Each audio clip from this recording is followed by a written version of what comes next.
सोचिए, सैकड़ों किलोमीटर लंबी सड़क, चारों तरफ सिर्फ भगवान, कंधे पर एक कावड़, पैरों में चप्पल नहीं, चेहरे पे थकान, लेकिन ऑटो पे सिर्फ एक ही आवाज़, बोल बम। न कोई शिकायत, न रास्ते की चिंता, न गर्मी की परवाह, न बारिश का डर। आखिर ऐसा क्या है उस जल में जिसे लेने के लिए लाखों लोग अपने घरों से निकल पड़ते हैं? और उससे भी बड़ा सवाल है कि कावड़ यात्रा की शुरुआत आखिर कैसे हुई? क्या इसका संबंध समुद्र मंथन से है? क्या सबसे पहले कावड़ लेकर कोई साधारण भक्त नहीं, बल्कि स्वयं रावण निकला था? या फिर भगवान परशुराम को माना जाता है पहला कावड़िया? और अगर यह यात्रा इतनी प्राचीन है, तो इतिहास की किताबों में इसका स्पष्ट वर्णन आखिर क्यों नहीं मिलता? आज की इस कहानी में हम इन्हीं सवालों के जवाब खोजेंगे। लेकिन वीडियो को अंत तक जरूर देखिएगा, जिससे क्योंकि कावड़ यात्रा के सबसे बड़ी कहानी सावड़ शायद उस कावड़ में नहीं, बल्कि उस भावना में छुपी है, जिसके कारण एक इंसान अपने कंधों पर सैकड़ों किलोमीटर की आस्था उठा लेता है।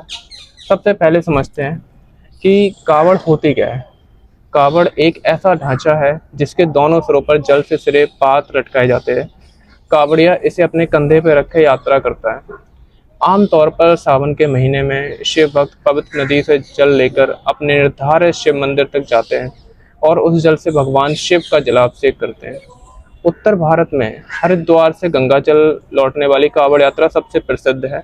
कई श्रद्धालु हरिद्वार, गंगोत्री और गौमुख जैसे स्थानों पर गंगा जल लेते हैं और फिर पैदल अपने अपने शिव मंदिर तक पहुंचते हैं। लेकिन यहाँ कहानी सिर्फ पानी की नहीं है, यह एक संकल्प है। भक्त जब कावड़ उठाता है तो मानो वह कहता है, महादेव, मैं आपके लिए यह यात्रा कर रहा हूँ। और यहीं से शुरू होती है कावड़ यात्रा की असली कहानी।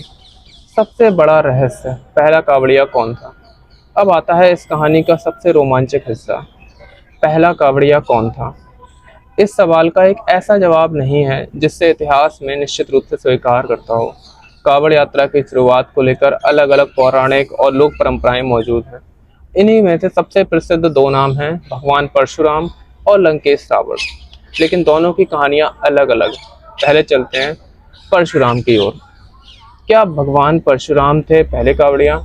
लोक मान्यताओं के अनुसार भगवान परशुराम ने गढ़मुक्तेश्वर क्षेत्र से गंगा जल लिया और उसे लेकर बागपत के पास स्थित पूर्ण महादेव मंदिर पहुंचे। उन्होंने गंगा जल से शिवलिंग का अभिषेक किया।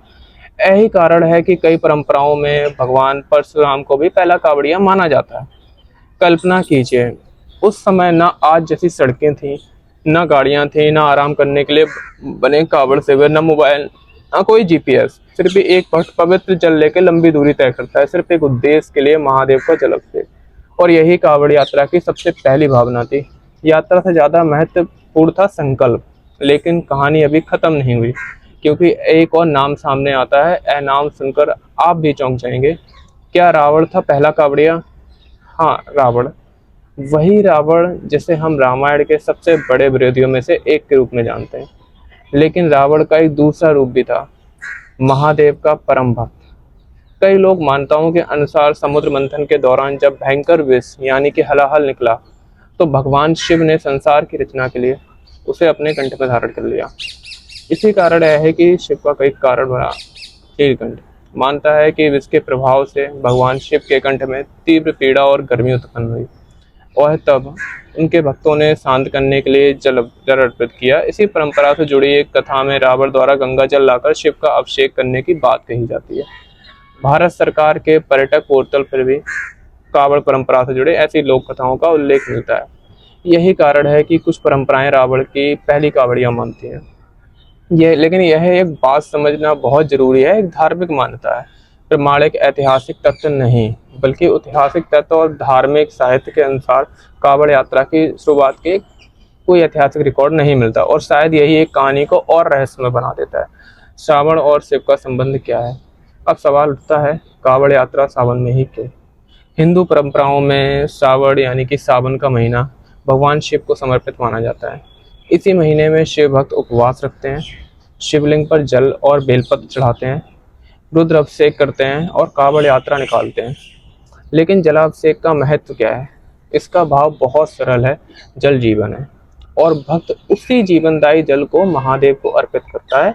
यह सिर्फ एक धार्मिक कर्मकांड नहीं है, बल्कि समर्पण का प्रतीक माना जाता है। भक्त कहता है कि जो कुछ मेरे पास है वो आपका दिया हुआ है, इसलिए वही आपको वापस अर्पित कर रहा हूँ।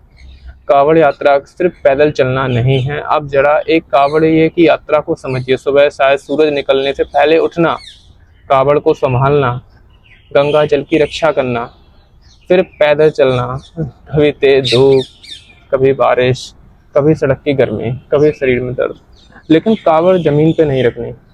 लेकिन श्रद्धालुओं के दौरान विशेष नियमों और संयम का पालन करते हैं। सबसे महत्वपूर्ण, हर कदम के दौरान बोल बम। यात्रा के दौरान जगह जगह यात्रियों के लिए शिविर भी लगाए जाते हैं, कहीं भोजन, कहीं पानी, कहीं चिकित्सा, कहीं आराम की व्यवस्था। भारत सरकार के पर्यटन पोर्टल के अनुसार कावड़ मार्गों पर श्रद्धालुओं के लिए अस्थायी विश्राम किए जाते हैं। यही इस यात्रा का सबसे दूसरा खूबसूरत पहलू है, सेवा। एक एक अनजान व्यक्ति दूसरे अनजान व्यक्ति को खाना खिला रहा है, पानी पिला रहा है और उसके पैर दबा रहा है। क्यों? क्योंकि सामने वाला भी भोले का भक्त है। कावड़ यात्रा इतनी बड़ी कैसे बन गई? अब एक ऐतिहासिक सवाल, अगर यह परंपरा इतनी पुरानी है तो आज ये इतनी विशाल कैसे हुई? आधुनिक समय में कावड़ यात्रा का स्वरूप धीरे धीरे बहुत बड़ा हुआ। इतिहासकारों और शोधकर्ताओं के अनुसार आधुनिक कावड़ यात्रा के पुराने स्वरूप का दस्तावेजी प्रमाण सीमित है। यह यात्रा लंबे समय तक अपेक्षाकृत छोटे स्तरों और संतों और श्रद्धालुओं द्वारा की जाती है। फिर विशेषकर 1980 के दशक के बाद इसका विस्तार बहुत ज़्यादा तेजी से हुआ। आज सावन आते ही दिल्ली, हरियाणा, उत्तर प्रदेश, उत्तराखंड, राजस्थान, बिहार और कई दूसरे क्षेत्रों से श्रद्धालु निकल पड़ते हैं। सड़कों पर आपको एक अलग ही दुनिया दिखाई देती है।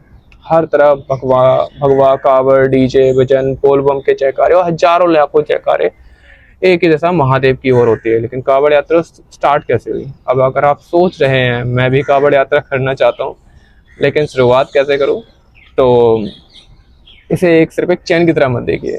कावड़ यात्रा संकल्प और अनुशासन की यात्रा है। सबसे पहले तय कीजिए आप कहाँ से गंगा जल लेंगे। हरिद्वार, गंगोत्री, गौमुख और आपके क्षेत्र के कोई माननीय पवित्र नदी। कई श्रद्धालु हरिद्वार से गंगा जल लेकर अपने स्थानीय शिव मंदिर में जल चढ़ाते हैं। संकल्प यात्रा शुरू करने से पहले अपने मन में संकल्प लें।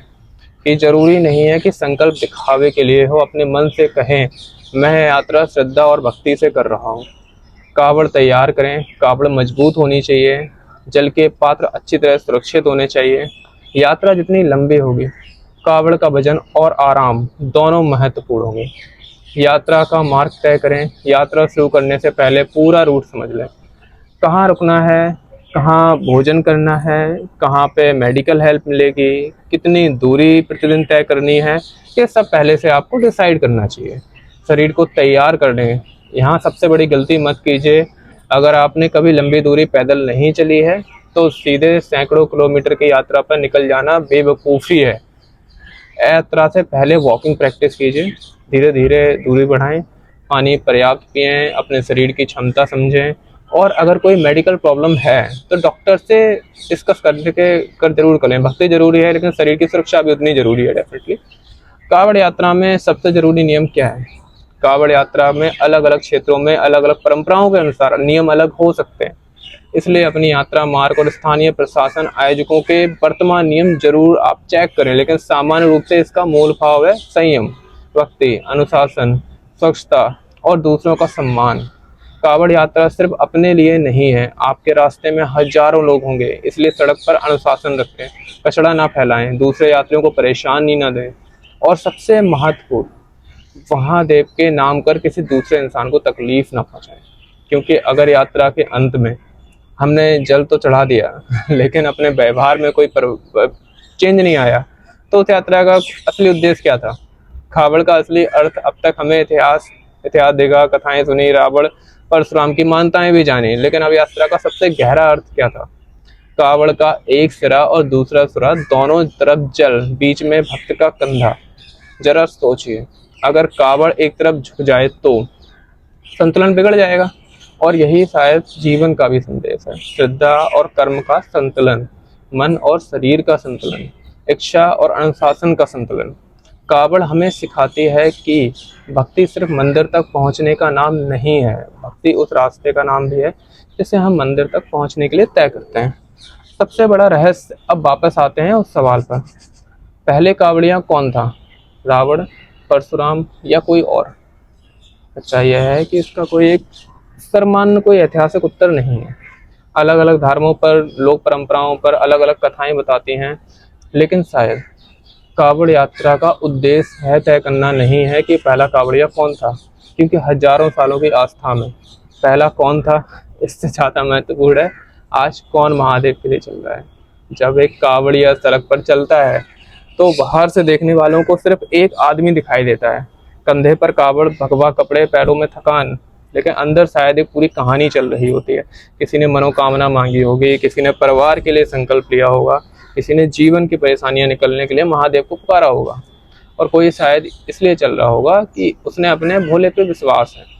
यही कावड़ यात्रा की सबसे बड़ी ताकत है। यह सिर्फ हरिद्वार से जल लाने की यात्रा नहीं है, यह अपने अंदर एक अहंकार हटाने की यात्रा है, यह धैर्य सीखने की यात्रा है, ये अपने शरीर की सीमा को समझने की यात्रा है, और सबसे बढ़कर अपने विश्वास को अपने कंधों पे उठाने की यात्रा है।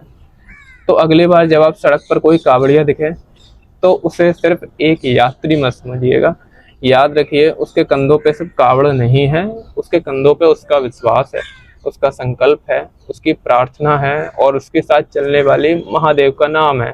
शायद इसीलिए कावड़ यात्रा में सबसे ज़्यादा सुनाई देने वाला जो शब्द है वो है बोल बम। क्योंकि रास्ता कितना भी लंबा हो, पैर कितने भी थक जाएं, गर्मी कितनी भी तेज हो, जब भक्त कहता है बोल बम तो उसके अंदर से एक आवाज़ आती है, चल मैं तेरे साथ हूँ, हर हर महादेव। तो thank you so much guys for watching this video. I hope कि आपको ये वीडियो अच्छी लगी हो। प्लीज़ आप चैनल को सब्सक्राइब कीजिए। एंड हाँ, कावड़ से रिलेटेड बहुत सारी निगेटिव और प्रॉन्स एंड कॉन्स डेफिनेटली बहुत जगह होते ही है, तो यहाँ पे भी सेम प्रॉन्स एंड कॉन्स तो हैं ही, लेकिन पॉजिटिव चीज़ ये है कि कावड़ जो है वो डेफिनेटली धर्म और एक अच्छा नेचर को प्रदर्शित करती है। Thank you so much for watching this video. Please subscribe this channel and like this and do comments, and please let us know that what you like most in this video. Thank you so much. Bye bye. Jai Shri Ram. Har Har Mahadev.